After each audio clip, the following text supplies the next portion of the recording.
Hello.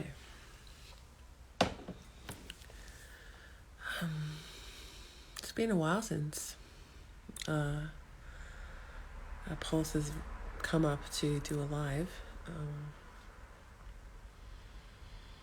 I honestly feel like sometimes it makes no sense. Like I just get on here because my body's pulled me to it. So I'm not sure what's going to come out.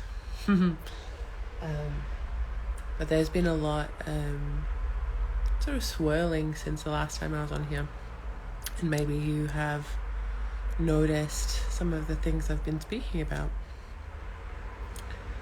And whilst I have this sense of feeling more soft and internal, this pull was here to come live. So whoever needs to be here will, and whoever wants to or needs to see this will. So there's this experiment of hey Dana. There's this experiment that I've been, playing with around what is moving me forward to jump on lives, to say the things that I say. And I'm in this sort of phase where I'm operating more from my body. So there's a lot of things that don't make sense to me anymore from the way I was once operating. So it's been a real process. It feels really messy at times, but on the whole, the shifts are quite palpable. It just feels really different. Yeah. Hey, Amy. So I'm sensing the thing that I want to talk about or name really is something that I've been observing as well in my own life. So maybe I'll start there, but then also something that I've been seeing shift in my field and shift in the industry that I'm part of. So I think you may have heard me mentioning this before. I'm just having a sip of my tea because it's still the morning for me here in Melbourne.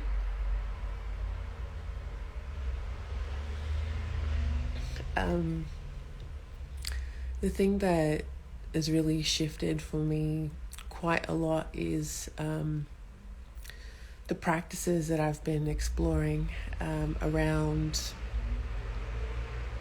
my emotional system and well-being. And now that I've taken a step back, or had taken a step back with work, having had that pause in client work and running programs and things, I've been able to see at a much deeper level what it is that I'm doing with people, with my clients,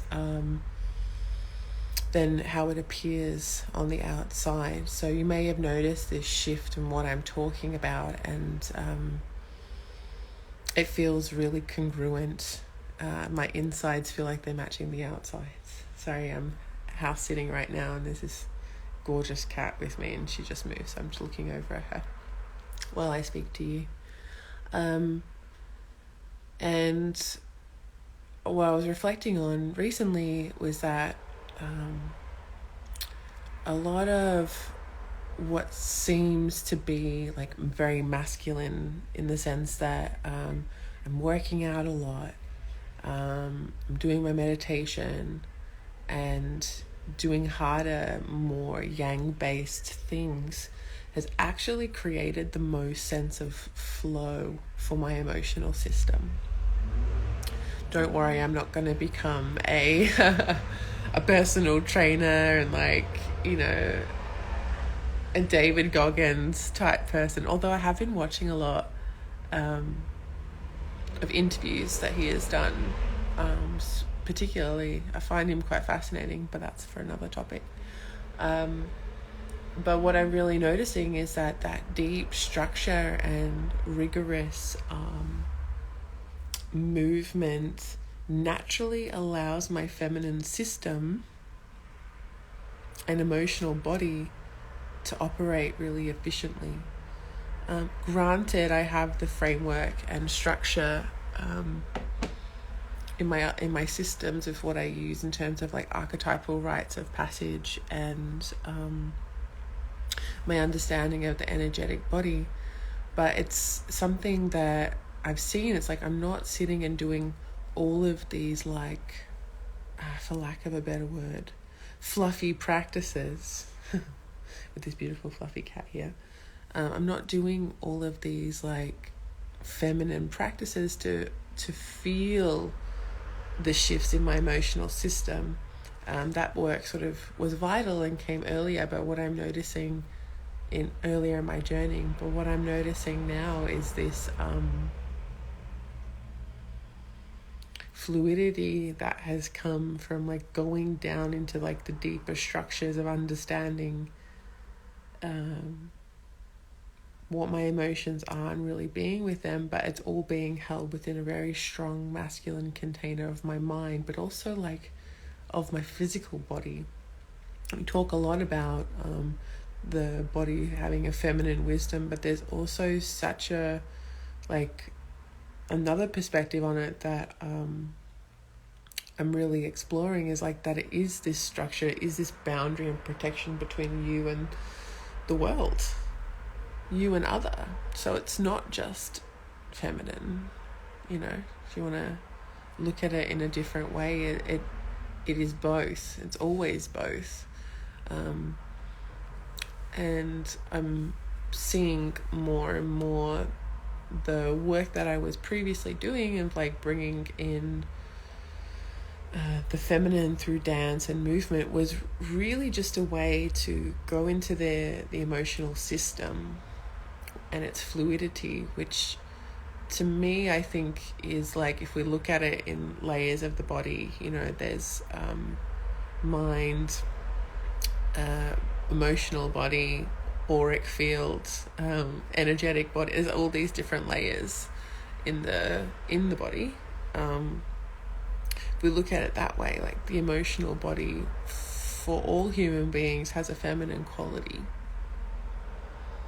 And just looking at the way our lives are structured around our culture, like, you know, it's obvious like that's still something that we're actively working on to create a shift in awareness. Like there are some amazing leaders right now bringing this work forward of integrating our emotions, and you know, like really that's what trauma work is. And like I understand that people need trauma informed spaces, but like I'm someone that's always wanted to go to the core of something, to the foundation of it, even at its deepest point. And our emotional system is what is just as important as our immune system, as our nervous system in creating our health.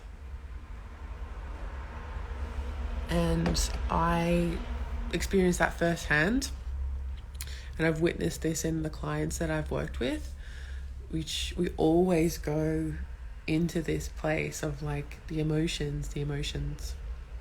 And for me, I can speak about my experience, like with my chronic pain, like my emotional system was just as important as my nervous system.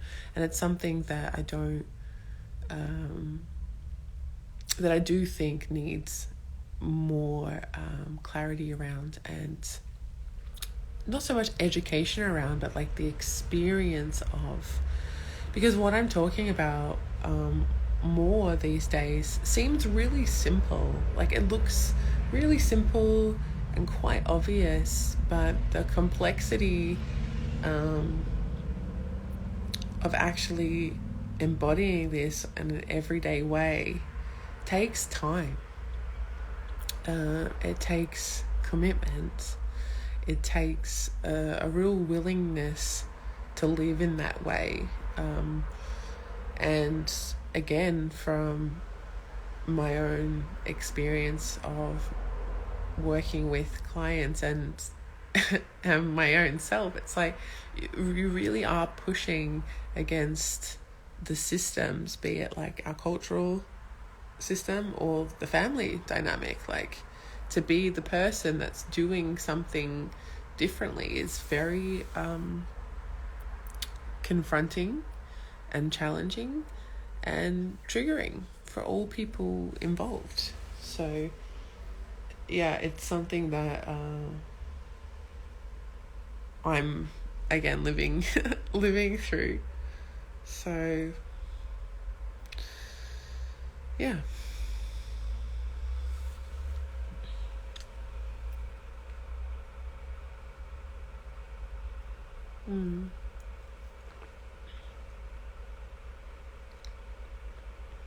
It's always been like that though, like the simplest things like that. Oh yeah, I know about this or I know about that when it comes to emotions is one thing, but like to be in the fire of them, or the deep waters, or the gale forced winds, or the bogginess of them, of the earth, is just it's a very different thing. And you know, the elemental nature of our emotions is so connected to spirit. Like, that's giving me this, I can feel the chills and the water welling up in my eyes right now, because our emotions are so connected to spirit.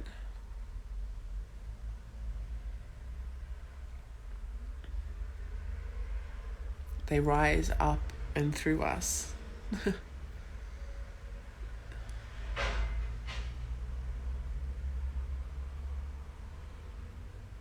Seemingly out of nowhere sometimes, but often our wounding. Because when we're completely vulnerable, it's like we're just so wide open that anything can move through.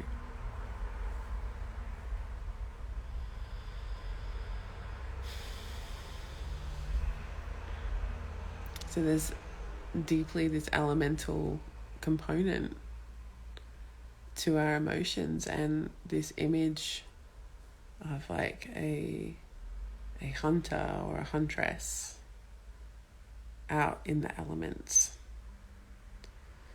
learning the ways of the land, of the earth really, and all of her elemental experiences. Like, of course it's going to take time to cultivate a relationship of discernment and union. It takes time, but that's the kind of mastery I'm here for.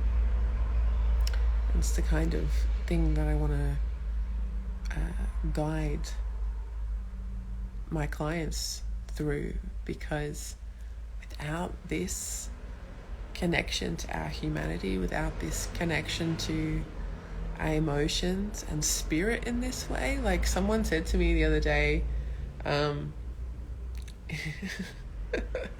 he's like, I don't think we're going to be compatible because, you know, I'm not spiritual, I'm very scientific and you're very spiritual. And I kind of laughed. I was like, okay.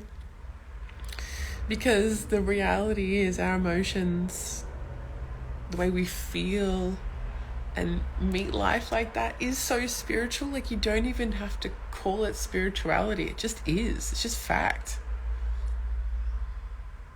It's part of how you're designed. There's a spirit in you. And to say that you're not spiritual as a human being it's kind of like denying your nature, because your emotions are direct hookup to spirit.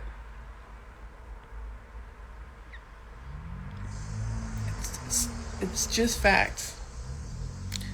And the more you deny, sorry, I don't know if you can hear the traffic or not. The more you deny your emotions is the more like you're severing yourself off from the spirit that's in you too.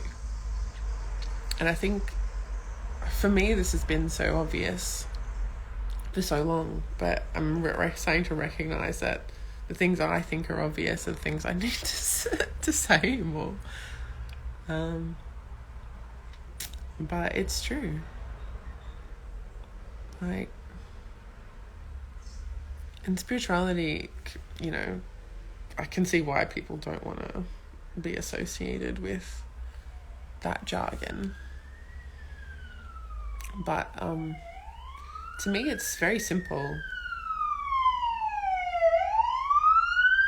As an ambulance drives past, it's very noisy here. I'm sorry if that's impacting your experience of this. So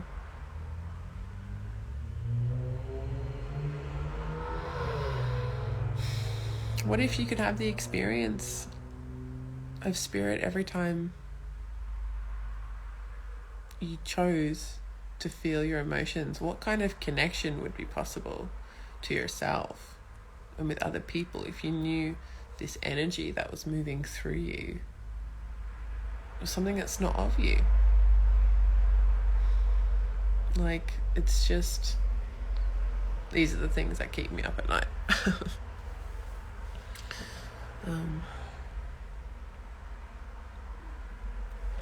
But I'm going to make another cup of tea, start my day. This was a short, sweet impulse to go live, and I'm really glad that I did that. So thank you for joining. Have a beautiful rest of your day, evening, and I'll see you soon.